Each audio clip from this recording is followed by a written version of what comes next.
ప్రజల అభిప్రాయం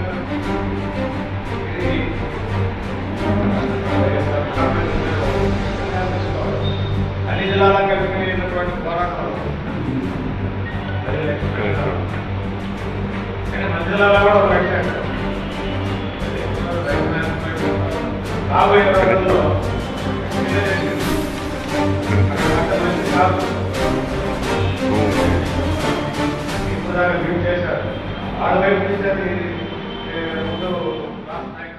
రాయలసీమ వెనుకబాటుతనం వైఎస్ఆర్ జిల్లా జరగబోతున్నటువంటి అభివృద్ధి దానిపైన అఖిలపక్ష సమావేశం నిర్వహించడం జరిగింది. తెలుగుదేశం పార్టీ తప్పితే అన్ని పార్టీలు కూడా ఇందులో హాజరవడం జరిగింది. ముఖ్యంగా ఏ రకంగా చూసినా కూడా ఈ జిల్లా కానీ రాయలసీమ కానీ వెనుకబడి ఉన్నాయి. ఇందుకు ప్రధాన 3 కారణాలైనటువంటిది: 1 ఇరిగేషన్ ప్రాజెక్ట్స్ వ్యవసాయం బలోపేతం చేయడానికి, 2 పారిశ్రామికంగా ఇంప్రూవ్ చేయడానికి ఇండస్ట్రీస్ని పెట్టి, 3 విశ్వవిద్యాలయాలు ఎక్కువ కేటాయించబడాలి. ఈ 3 విషయాలలో నిర్లక్ష్యం వహిస్తున్నారు. ఎంతసేపు ఉన్నా కూడా సింగపూర్, జపాన్, ఇంకొకటి అనుకుంటా రాజధాని అన్న దాంట్లో పూర్తిగా నిర్లక్ష్యం చేస్తుంది మిగిలిన అన్నిటి విషయాలపైన. పట్టిసీమ కట్టేస్తే రాయలసీమ సస్యశ్యామలం అయిపోతుంది అంటారు ఒకతను. అవగాహన ఉండి మాట్లాడతారో లేకుండా మాట్లాడతారో తెలియదు. యాక్చువల్గా పోలవరం కడితే కూడా రాయలసీమకు ఒరిగేది ఏం లేదని చెప్పి కూడా రాయలసీమ ప్రజలు కూడా అందరూ గమనించాలి. కారణం ఏంటంటే పోలవరం ప్రాజెక్టు కట్టినా కేవలం 45 టీఎంసీలు మాత్రమే ఉమ్మడి రాష్ట్రం వాడుకోవాలి. అందులో తెలంగాణ కోటాకపోతే మిగిలినటువంటి ఎన్ని అనేది ఒకసారి ఆలోచన చేసుకోవాలి. మరి ఏ రకంగా గాలేరు నగిరి పరిస్థితి ఏంది, హంద్రినివా పరిస్థితి ఏంది, తెలుగంగ పరిస్థితి ఏంది, ఇవి కాకుండా ఇంకా పూర్తిగా కరువు కాటకాలతో అల్లాడుతున్నటువంటి 1600 ఎకరాలు, 1600 అడుగులు, 1500 అడుగులు భూగర్భ జలాలు అడుగంటిపోయినటువంటి ప్రాంతాల పరిస్థితి ఏంది అని చెప్పి ఆలోచన చేయటంలే. ఒక రకంగా ఇక్కడి నుంచి పోతున్నటువంటి నీళ్లను కిందికి తీసుకెళ్ళి ఈ ప్రాంత ప్రజలను పూర్తిగా నిర్లక్ష్యానికి గురి చేస్తున్నారు. ఇంకొక వైపు ఇండస్ట్రీస్ ఏదొచ్చినా కూడా స్పెషల్ స్టేటస్ కావాలంటారు. స్పెషల్ స్టేటస్ పెట్టి ఏదైనా 2-3 జిల్లాలకు అడిగి వెనుకబడినటువంటి ఏ జిల్లాలు అయితే ఉన్నాయో రాయలసీమ కానీ ఉత్తరాంధ్ర 1-2 జిల్లాలపైన దృష్టి పెట్టాలని చెప్పి ఆలోచన అలగలే. ఈరోజు ఇండస్ట్రీస్ వస్తే కూడా ఏదొచ్చినా కూడా రండి అమరావతికి వచ్చేసి ఆడ చైనా చేసేస్తాం, ఇక్కడ ఇది చేసేస్తాం, ఇక్కడ చేసేస్తాం అని చెప్పి అభివృద్ధి జరిగినటువంటి ప్రాంతాలలోనే 3 పంటలు పడేటువంటి ప్రాంతాల్లోనే పరిశ్రమలు ఆడబెట్టాలంటారు, హబ్బులు అక్కడే చేయాలంటారు, అన్ని రకాలు అక్కడే అభివృద్ధి చేయాలంటారు. మేము ఏ రకంగా బతకాలా? ఎందుకు ఇంతగా దారుణంగా ఈ ప్రాంత ప్రజలను నిరాశపరుస్తున్నారు? ఎంత అగాధంలోకి నెట్టుతున్నారు? ప్రతి పాలకులు అన్యాయం చేస్తున్నారు. ఏమాత్రం రాయలసీమ పైన దృష్టి పెట్టడం లేదు. అసలు పూర్తిగా నిర్లక్ష్యం వహించబడుతోంది. ఇకపోతే ఇండస్ట్రీస్ని నెగ్లెక్ట్ చేసి వాటర్ చూస్తే అక్కడేదో చేస్తా కమిషన్ల కోసం చేసినటువంటి ప్రాజెక్టులలో మీకు నీళ్ళు ఇస్తామని చెప్పి తప్పుదోవ పట్టించి ఎదురు స్టేట్మెంట్లు ఇవ్వటం. ఇవన్నీ కాకుండా చిత్తశుద్ధితో వీళ్ళు ప్రయత్నం చేయాలి. వీళ్ళు చిత్తశుద్ధితో చేయాలంటే ఒకటే, రాయలసీమ ప్రాంతానికి 200 టీఎంసీలు అదనంగా నీళ్లు కేటాయించేటువంటి అవసరం చూడాలి. శ్రీశైలం 4 షోర్ నుంచి వెలుగొండకు కానీ హంద్రినివాకు కానీ పోతిరెడ్డిపాడు నుంచి దాదాపుగా 100-150 టీఎంసీలు అలొకేటెడ్ వాటర్ కాకుండా కేటాయించేటువంటి మార్గాన్ని అన్వేషించాలి. అవి చేయడానికి ప్రయత్నం చేయకుండా పూర్తిగా మోసపూరితమైనటువంటి కుట్రలు మాటలతో కాలం వెలుబుచ్చుతున్నారు. అవి జరగాలంటే ఈరోజు పోలవరం ప్రాజెక్టు కంటే కూడా దుమ్మగూడెం టైల్ ప్లాంట్ ప్రాజెక్ట్ ఏదైతే ఉందో దాన్ని టేకప్ చేసి అది నేషనల్ ప్రాజెక్టుగా తీసుకొని 160 టీఎంసీలు అది కృష్ణా డెల్టాకు మళ్ళించి ఆ 160 టీఎంసీలు కానీ రాయలసీమకు మళ్ళించగలిగితే ఈ ప్రాంతానికి మేలు జరుగుతుంది. కానీ పట్టిసీమ వల్ల ఒరిగేది లేదు, పోలవరంలో ఒరిగేది లేదు. కాబట్టి చిత్తశుద్ధి ఆలోచన చేయాలి.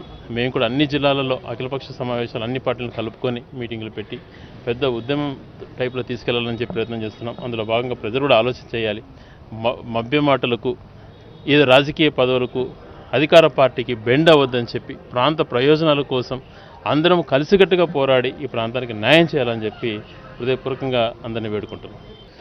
ఈరోజు అఖిలపక్ష కమిటీ ఆధ్వర్యంలో ఓవరాల్గా రాయలసీమ డెవలప్మెంట్ పైన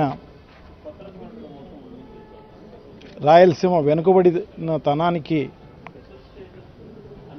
నిదర్శనంగా ఉంది కాబట్టి ఇక్కడ అఖిలపక్ష కమిటీ ఏర్పాటు చేయడం జరిగింది. నిజంగా చాలా సంతోషం. ఎందుకంటే ఈరోజు కేంద్ర రాష్ట్ర ప్రభుత్వాలు రెండు కూడా రాయలసీమను నిజంగా మరీ ముఖ్యంగా కడప వైఎస్ఆర్ జిల్లాను అలక్ష్యం చేయడం అనేది చాలా దారుణం. ఎందుకంటే అనౌన్స్ చేసిన ఉర్దూ యూనివర్సిటీ కడపకు రాలేదు. దాదాపు 11 ఇన్స్టిట్యూషన్స్ ఆంధ్ర రాష్ట్రంలో పెడదాము అని చెప్పేసి కేంద్ర ప్రభుత్వం చెబితే దాంట్లో ఒక్కదాన్ని కూడా కడపలో నోచుకోకపోవడం నిజంగా చాలా దారుణం. సో ఎప్పటి నుంచో ఇక్కడున్న స్టీల్ ఫ్యాక్టరీ డిమాండ్ అనేది బ్రహ్మణి స్టీల్స్ ఆధ్వర్యంలో కాకుండా సెయిల్ ఆధ్వర్యంలో పెట్టమని చెప్పేసి ఎప్పటి నుంచో డిమాండ్, ఇక్కడున్న ప్రజల డిమాండ్. సో దాన్ని కూడా ఈరోజు మర్చిపోయి వైఎస్ఆర్ జిల్లాలో అంటే కడప జిల్లాలో ఏ ఇన్స్టిట్యూషన్ కానీ ఏమీ కానీ పెట్టకోకుండా దాంతోపాటు ఇక్కడున్న ఎయిర్పోర్టును స్టార్ట్ చేసేదానికి కూడా చంద్రబాబుకు మనస్కరించలేదు అంటే నీ ఏమనుకోవాలి? అంటే ఈ జిల్లాను ఈ రాష్ట్రం నుంచి పక్కకు వేసేయడం జరిగిందా? మేమేమన్నా సెకండ్ గ్రేడ్ సిటిజన్స్మా? అంటే మేమంతా వైఎస్ఆర్ కాంగ్రెస్ పార్టీకి మద్దతునివ్వడం తప్ప అని చెప్పేసి అనుకోవాల్సిన అవసరం తప్పకుండా ఉంది. అందుకోసమే ప్రతి ఒక్కరూ ఉద్యమంలో పాల్గొనాల్సిన అవసరం తప్పకుండా ఉంది. ఎందుకంటే రాబోయే కాలంలో చాలా దారుణమైన పరిస్థితులు ఎదుర్కోవాల్సి వస్తుంది. ఇప్పుడున్న పరిస్థితుల్లో ఈ జిల్లాలో ప్రతి గ్రామంలోనూ 1300 నుంచి 1500 అడుగులు బోర్లు వేస్తే కానీ మంచినీళ్లకు నీళ్లు గతి లేదన్నమాట. సో చాలా దారుణమైన పరిస్థితులు ఈరోజు ఎదుర్కొంటున్నాం.